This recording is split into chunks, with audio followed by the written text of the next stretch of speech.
Thank you to all our speakers for a set of very interesting presentations, quite different. I would open the floor to questions now. Lou is first. Ilkka Lakanimi from FIPPP and Aalto University. Many thanks for all the presenters for the excellent presentations. And as you said, they covered a wide range of different topics. I have to address my question to the last one about the single market and the other issues that you had on the last slide. So Philip, when you think, for instance, the venture capital model, and you're right, doing an exact comparison between the Silicon Valley model and the European one doesn't do any justice. It doesn't simply work in that sense. But there are instances that have for a number of years already been proposed in Europe where the public sector, together with the private sector, would actually set up a fund that guarantees partial return of the investment that the venture capital companies do, like they do in the US. So even if you have mistakes, you make mistake investments there and you have failures, you're still guaranteed to get part of your investment back. And that's something that, for instance, the industry has proposed several times, but it has never materialized as such. The other thing is that when you think about increasing competition, when I listen to Deutsche Telekom or France Telecom or Vodafone, what they're saying is that they're willing to do very large infrastructure investments if there are two conditions that will come in reality. And the first condition is that there would be a kind of a regulatory holiday, so that they would be guaranteed part of the return of investment that they would be doing on that capital expenses. And the second thing is that at some points the Commission is giving them a green light to do joint cooperation on digital services, for instance. But then the DG competition is coming to them and saying that this is not something that you can actually do. So kind of a both comment and a question. Just on your first point, I lived 4 years near San Francisco because Visa is there. So there were lots of venture capitalists we could see outside of business. And Visa had its own venture capital arm also. And money is one thing, but what is extraordinary in Silicon Valley is what I call the orchestration of success. They take several, usually the subject is popular, there are many, like we see the Commission project is compared by waves in the same subject. And sometimes you have good people in many different projects. The same in Silicon Valley, they start financing 10 startups in the same area, and they don't worry. At a point in time, they start merging them, splitting them, bringing new guys in. And then they say, no, we'll go to the next step of the choreography. We'll link you to important large companies. And they really steward you to, not to be only 200 people, but 1,000 people, 2,000 people, and an IPO. And that we don't have in Europe.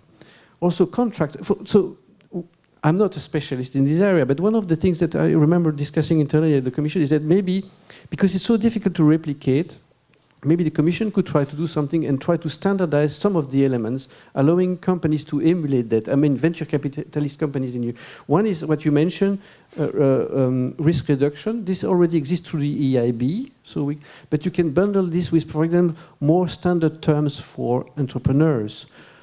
Special statute for hiring people in startups that would be valid across border in Europe. That's a revolution. People say, Lefebvre, you're completely crazy. But maybe that's only if we do these crazy things that we can sort of copy the Silicon Valley model, which, by the way, is not even existing elsewhere in the US. In New York, it's totally different. Venture capitalists do not like to work in New York like the same way as in California, because different laws, more uncertainty and so on. I think we have American friends here.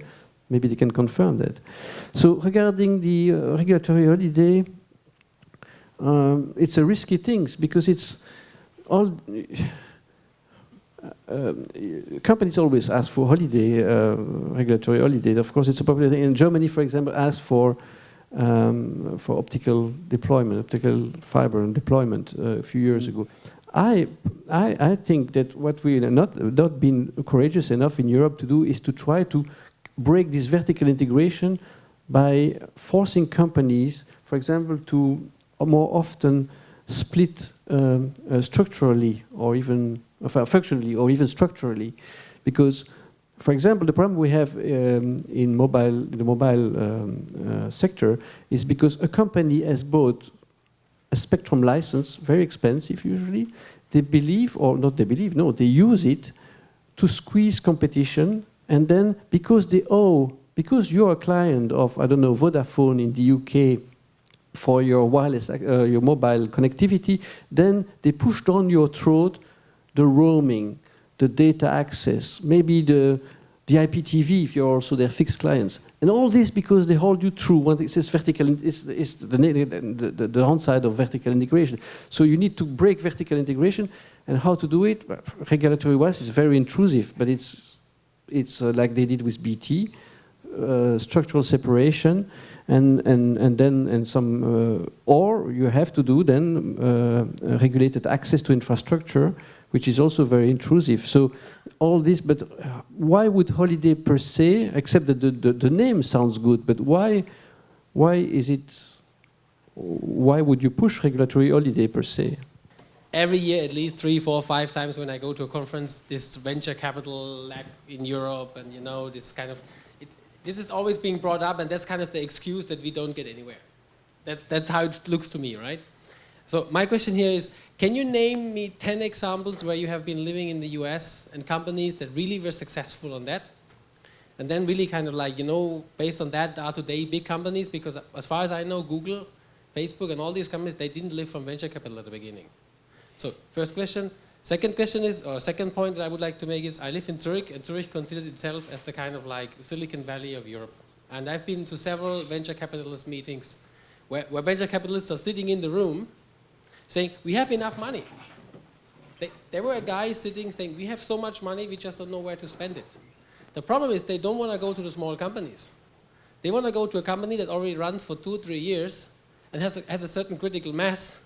So they don't really help you at the end. And that we are just now hiring a professor in my group, a new guy, who was establishing an SME in Zurich, based really like relatively successfully in the area of web development, web platform.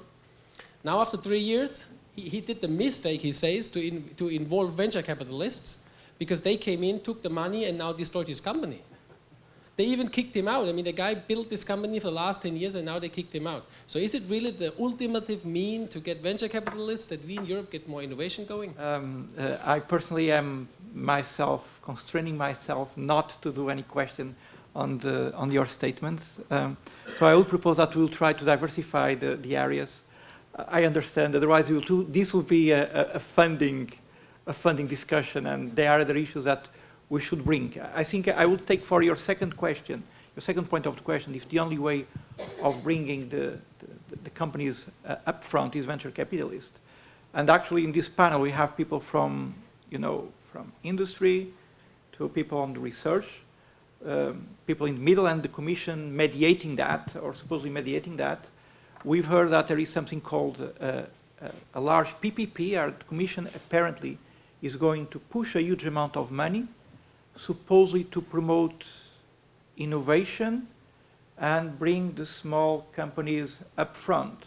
So, Portugal Telecom, Hood, do you have any relation at all with the PPP? Do you know what that is? Do you feel that need? Okay, so good question, I think, to start the discussion. Yes, I know, of course, what the PPP is, and I can give you the perspective of an R&D group, which is how do we join the PPP only via a company that is there, so for instance via Telefónica, etc. Does it pay off to an R&D group? The answer is no. If you can get money out of some other program, that's what we do, then no, because basically we would be integrating. So my perspective on the PPP is not very good from a researcher perspective. And even though we do work with partners that are in the PPPs, okay, like Telefónica, we would not work there. So how do we get money? So speaking about money, we try, of course, European programs, but not only. We partner with companies locally and internationally. And we truly believe in something that was not discussed here, which is crowdfunding. So which you spoke about SMEs, so it's food for thought for Europe. We have partners in the US for that, to crowdfund ideas. But we work with the US. Vitor, Portugal Telecom is, well, in Portugal is a large company. As an operator in Europe, it's, let's say, middle size, right? Well, do you really need a PPP, or does the PPP make a difference to you? I'm not an operator. PT Inovação is a part of an operator, but it's R&D and a system developing facilities. But as far as I know, we are not involved, at least in my area, in PPPs. I'm not aware. I cannot speak for all the organization because I'm not aware. So. Okay, so now the challenge will be two, then the other two. You are running something associated with the PPP. The Commission is stating, as it stated, I'm pushing a huge amount of money to PPPs. Now the research says it's not worth it. One small and interesting, let's say, medium-sized company at European level says that it doesn't see much relevance. So, it's your time. Okay, maybe I should make also a statement here about this question. I mean, we have been involved from the very beginning in the design of the program as Eurascom, and we saw that there were a lot of issues to be dealt with, which were mainly associated with what exactly do we actually want to do. Okay, we have now an area which is called Future Internet. We just defined it by putting future in front of something that exists, right? Which is the same as we do like the plus and so on, right? But the objective, of course, for putting European money on the table was to create jobs, right? And do something beneficial for the society. Now, as we are now in the third year of the program, we see that it is basically extremely inflexible to work with the current rules that are in place in the framework program 7, especially with respect to such a large program. Now, maybe some people would like to challenge that, or maybe not. But this is what we find out, because in order to involve, especially the small guys, the ones that were supposed to benefit somehow from that, like web developers and smaller SMEs, they are I mean, most of them actually fail the so-called legal and financial validation. So you cannot have them in the program, right? So now this has been a little bit mitigated because the Commission for the third phase has now come up with a special clause in the contract, in the grant agreement, that well, provides some flexibility on that issue. But considering that there are so many mechanisms in the whole process to basically protect the interest of the taxpayer, and that is what it's all about. The process is about protecting the taxpayer. I suspect that it may give some flexibility, but will probably not be a good solution, at least not in the short time frame we have still in front of us in the program.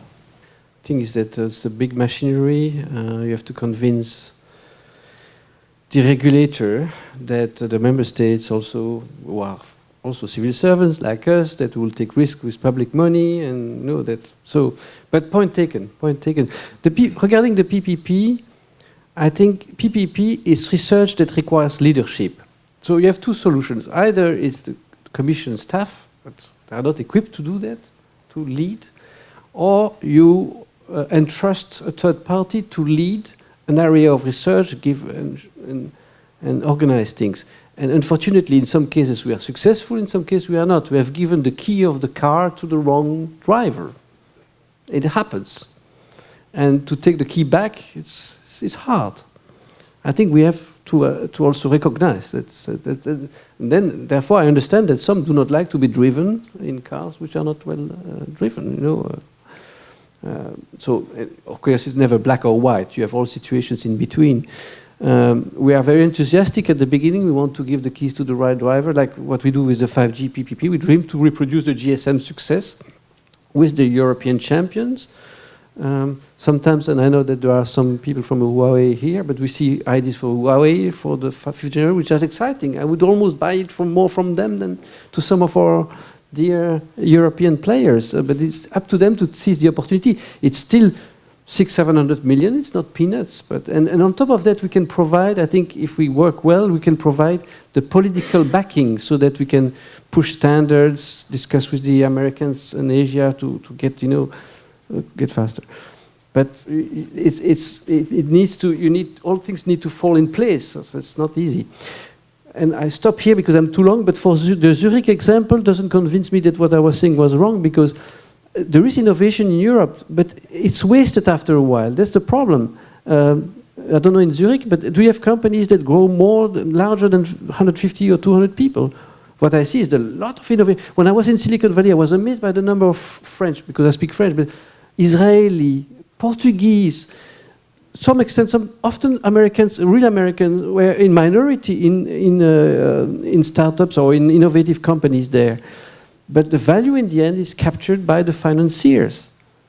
And sometimes, so the European move there, then maybe they're lucky for themselves. And sometimes it's even worse, they come to Europe to kill innovation here. You said that to close down a company and take the talent and move them to Silicon Valley. We want to be able, it's not anti-Americanism, we just want, it's because you have the scale, if I will not personalize, but personally, it's a model to follow. There is the scale, there is the dynamism, but we also have to use all the tools here in Europe to create something that is sustainable and allows people to stay in Europe and be creative and give jobs to people. Sorry, I'm too... Yeah, well, particularly because there's been so much to comment on subsequently. I just want to say a small thing about venture capital and EU support. Certain kinds of support for business come at a very high cost. That generates adverse selection. So to give an example, when you have matching funding, that goes to companies that can match, right, that have existing revenues. If you give it, particularly if it comes slowly or with burdensome conditions, to small, potentially agile companies, then in principle, because it's not full risk participation, it should underwrite risk participation by risk capital. But the conditions that you put on it ensure that the payoff within the time frames, the very long time frames that venture capital firms are accustomed to dealing with, will not be there. And so the way in which you give it poisons the reason for which you're giving it, and therefore you wind up with the least successful enterprises. Having said that, venture capital in the United States in the last 15 years or so, if you look at the rates of growth of VC-supported firms, they have fallen down below those supported by other conventional means of finance. Now, part of what you drew attention to in the San Francisco area is backing away from the concept of the firm as the definitive unit of analysis of economic growth. It is okay for firms to fail. It is necessary for them to fail, to be chopped apart and rewired.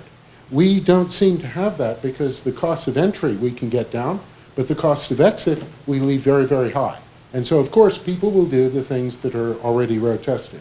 So I think from that perspective, venture capital is the most expensive form of private capital, except for public capital, and only certain firms will take it under certain conditions. The exit strategies have a very long time frame, so firms whose efficient lifetime is very short because they give expression to an idea will not find this a useful thing. And so it works in some growth environments, but not in others. On the other hand, the big champions were VC supported, I will maintain. But I wanted to come back to this point about complexity in networks. The big 5 internet companies all succeeded with at the point in time VC backing. Yeah, yeah. All. Yeah. Okay, With. But the point I want to make was the point about complex networks and social metrics that come from them. One of the things that these networks do is that they self-organize. And the way you tell that a network is about to collapse or undergo a sudden structural shift is that it loses degrees of freedom. Things become aligned. You all choose the same technology and you say, this is where we're going to grow. You all start moving in the same direction. It means that these systems cannot be designed, and trying to replicate previous successes, whether it's GSM or whether it's Silicon Valley, you are onto a loser. The same as you were with spectrum auctions. What worked in the UK did not work in the Netherlands. What worked in Germany comprehensively failed in Austria. So each time you do it again, people have learned to game the system. And it's probably not helpful, I would say, to do this. But I would welcome the idea of looking at structural indicators of the topology of these networks, whether it's the flows of traffic or whether it is the flows of money and influence and ideas. Because if we look at how those structures change, we can then detect leading indicators of emergence. Because things like PPPs are trying to design big solutions, whereas in fact the big solutions have always come from the coalescence of a whole bunch of different ideas in a particular place and time. So I think the more directionality you have to give it, which is a public responsibility, the less likely it is to do anything but what the rest of the world is already doing. So I just thought that the complexity point I thought was a very nice. Latif? Just want to make two observations regarding PPP. It is a very targeted program in order to merge the public and the private sector with a smaller budget than the rest of the programs, because you just have 100 million to start. And from there, you follow it up. And it had repercussions on governments, especially on the funding, on the local funding, in the national funding. I know that from Luxembourg. We never talked about the internet with the governments and so on. And they're engaged because they see their name as a public authority to be involved into this thing. As a matter of fact, it has created a lot of funding for PPP within the country, as in the past, it was just about some kind of technology, where this one is steering the enterprise and the public in order to create some innovations in view of getting the citizens to be better served and so on. So from that perspective, I think it's very targeted, and obviously not everyone can get on board because the funding is limited, and the number of partners that have been selected is quite small, obviously. So I guess the next programs, which bring me to your question, what is the SME thing? And I think the 100 million, which is even bigger than the PPP itself, will be able to most probably win some 20 consortiums with 1,000 SMEs that can participate in this one. So I think that's an excellent targeted program as well, in order to educate the SMEs to be involved with the bigger industry. And I think I see that as a targeted program with a rather smaller budget. You still have, the billion and the 3 billion that you can go still there and do your programs. So, the other issue is about telecom world. There is a trend which is enormous, and that's the new wave of telecom companies coming on board. One of them is Google. Most probably they will be the biggest operator in the world, because they're putting farms around the world and they will be stocking everything. They are already the big data company, and I think in the future they will be the biggest mobile operator in the world as well. And I think the telecom operators today they are not seeing that happening at all, and they are not taking any preventive measures to counter that, because they are becoming rich on the back of the telecom world, who are just basically getting ripped off without negotiating any money out of those guys. So possibly the European Commission can maybe step in and try to negotiate on their behalf, or at least create. I know that France Telecom is getting some $250 million a year, but only the big ones are negotiating these things. But I think they should get more money out of them. Thank you. There are several people doing questions, but given the time, I do not really resist to a question to everybody in the panel, because this is supposed to be a session on internet architecture, fixed and mobile. The concerns that you presented were completely different, but in reality, what we've been talking about is how do we push money into the industry? So technology is secondary in the middle of this? I'm puzzled now. And Okay. That's to everybody. Okay, so starting by me, again, position as a researcher, there's something somebody said interesting. So my background before was in industry, so and when I decided to move, I was in a vendor in the access. One of the reasons that made me move, and it was very well thought because I love being there, was really the fact that I knew that in 10 years I would still be doing boxes. So what my colleague said, and I said, is it what I believe we should be doing or creating on the internet? And so that was the reason that made me leave. So trying to answer your question, I do believe, so while being a net operator, access vendor, sorry, and okay, while trying to find some business models for what we did on the internet, it was clear to me that the models that people were using were biased. So like Jonathan said, it was always the same thing, okay? So the golden eggs were always the same model. So this was the time of phone, just for an example. Phone now became a wireless ISP, but in 2006 or 2005 was something very promising with a completely different model that nobody could understand. And somebody said, okay, is it the next Google in Europe? So it turned out it's not. The head left anyway.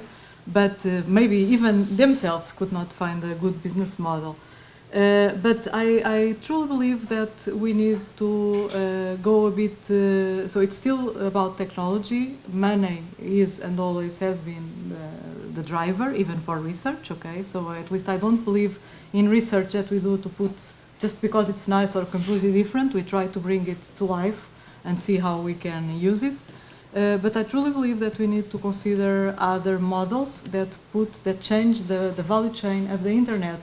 The way we are doing it in Europe, of course, there's protectionism, there's the need to consider all the access vendor investment that has been done for operators, but there is the danger, again, that we are always behind, and in my opinion, it's not about the capitalist model.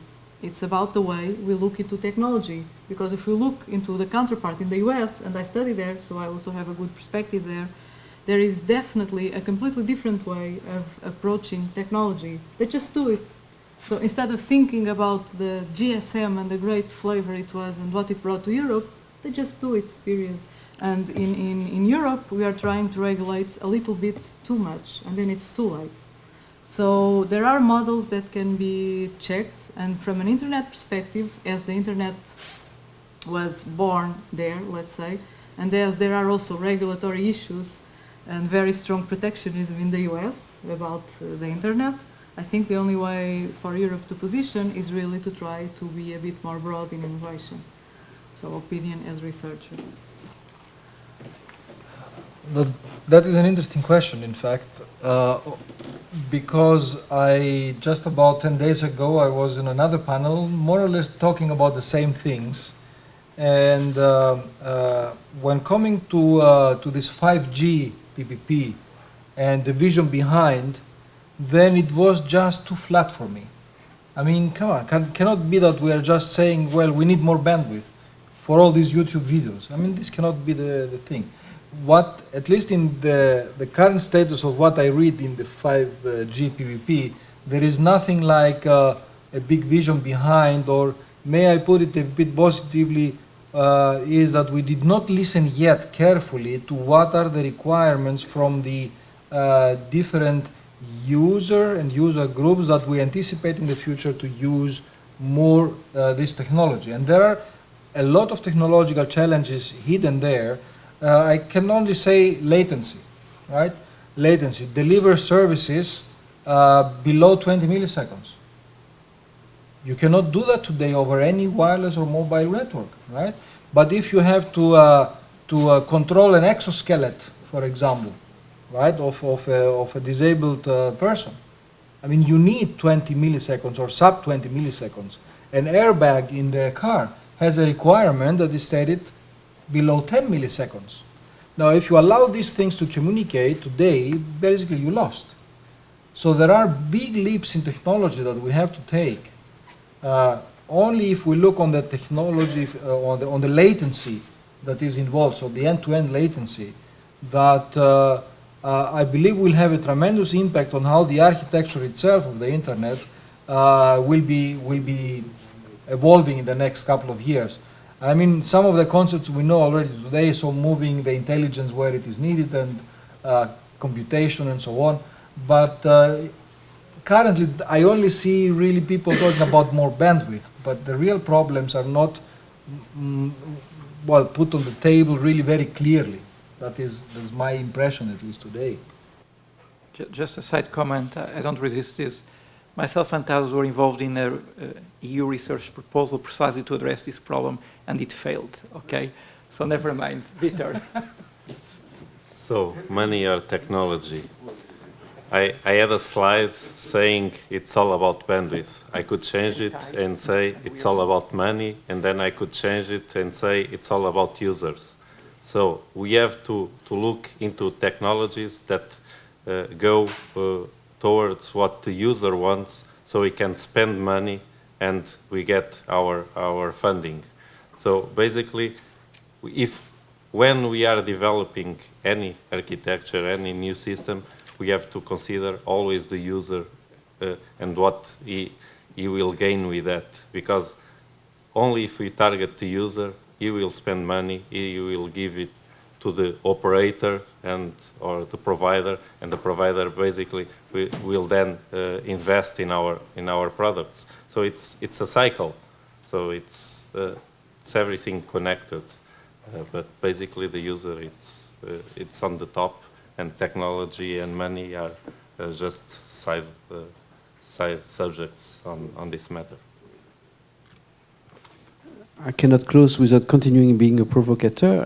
I think I know what's the future internet. I don't know. I know what it will produce. I don't know what it will be. It will simply move bits from one place to the other, faster, cheaper, more. But it will be one bit from here to here, anywhere, any place in the world. That I know. So the disruptive innovation will come elsewhere. What people will do from that we don't know. In medical, whatever, transport. That's what I'm interested in, personally. Okay. I think it's time for us to close. I just cannot resist saying that the future internet will be the internet that we'll have in the future. So I think this summarizes the conclusions we had in this panel. So join me in thanking our speakers.